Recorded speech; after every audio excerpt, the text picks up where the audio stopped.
opportunity for a few more minutes here tonight. What kind of thrill is that even? Yeah, it'll be good. You know, I don't know the status of, but yeah, whatever the opportunity is, just try to take advantage of it and, you know, play my game. I didn't get a chance to talk to you in Toronto, but how satisfying was that goal coming in the last minute like that? Yeah, it was a big one. Obviously, you know, to win the game, to score the first with a new organization, like it's a, you know, important goal for the team, an important goal for me. So yeah, it felt real good, and you know, we didn't love a lot of that game, but at the end of the season, when you're looking back on your point total, you don't remember how that one went in Toronto. You just remember the 2 points. So yeah, win's a win, but a lot to get better on. Do you have to make any adjustments to the way you play when you move up to play with Larkin? No. I mean, I think it's kind of tough to try to change your game too much. I mean, maybe just a little tweak here and there, but you know, I am who I am as a player, and I'm just going to try to provide that and complement those guys with my game. It's been almost a month now since you started in Traverse City. Do you feel well integrated with the team and everything? Certainly. Honestly, I think it only took a week or two to feel like that. I think it's a great group of guys here. They were all super welcoming, and yeah, it's been a really easy transition. It was kind of a broken play with a shot block that kind of landed right on your stick. What did you see as that play kind of occurred? Yeah, I think if the shot got through, it would have went to Stolarz' left, so he kind of faded that way a little bit, and then the block came in where it kicked out. When I got my eyes up, I saw that you know, my left side of the net was open, so just try to get it there quick.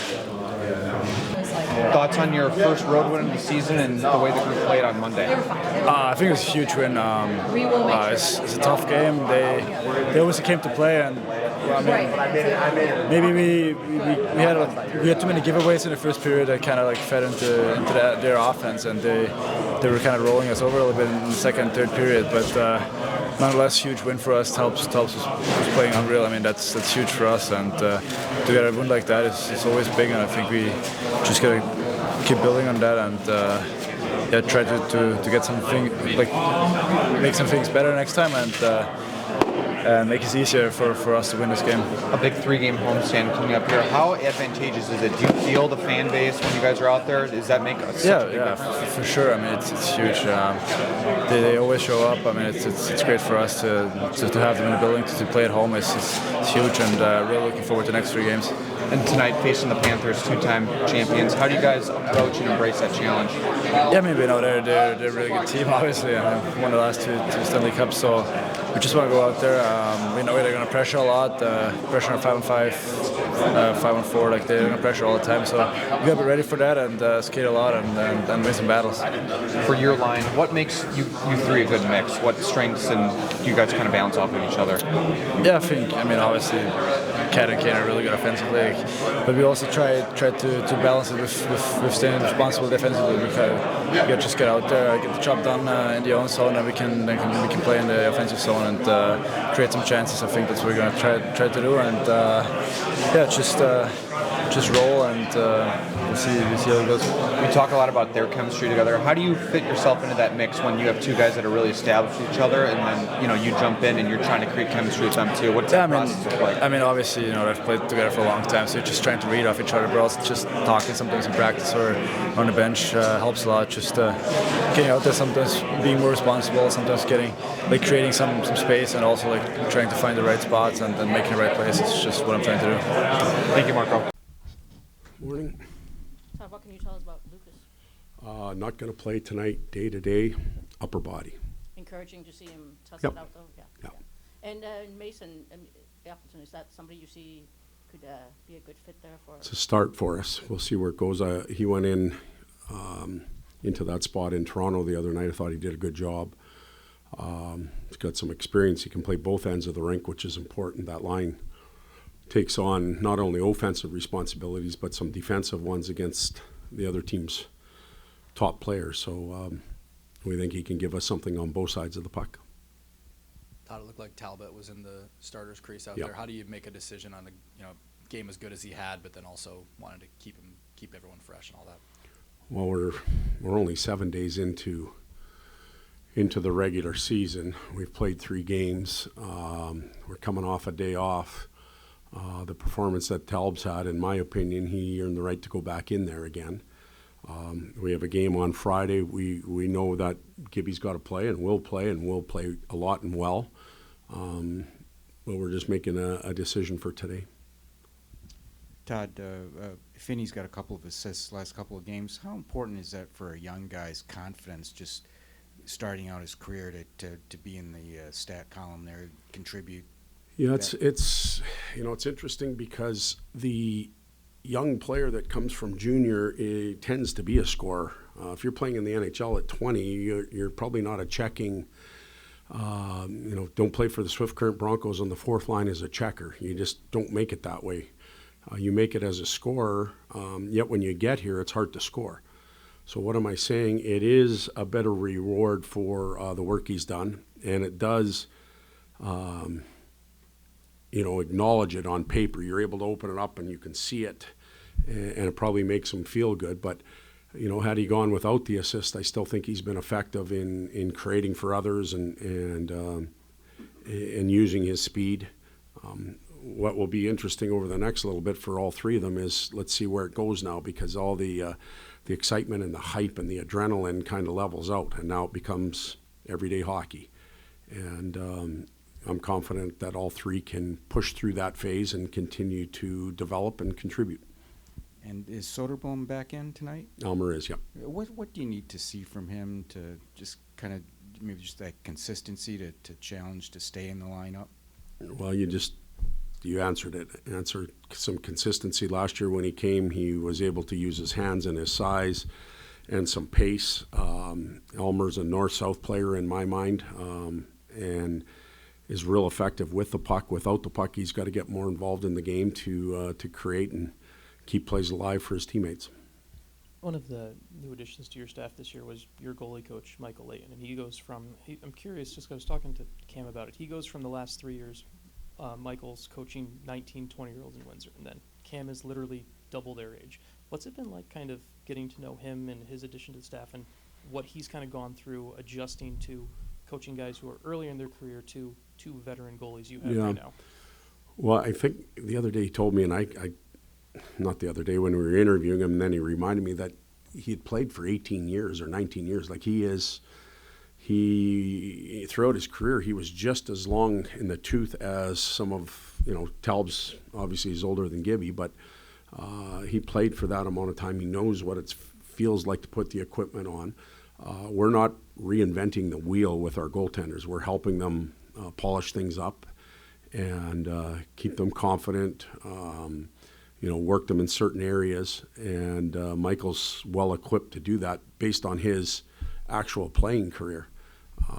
It's different when you have a coach that hasn't played that long and you're looking at Talbs and, you don't connect that way.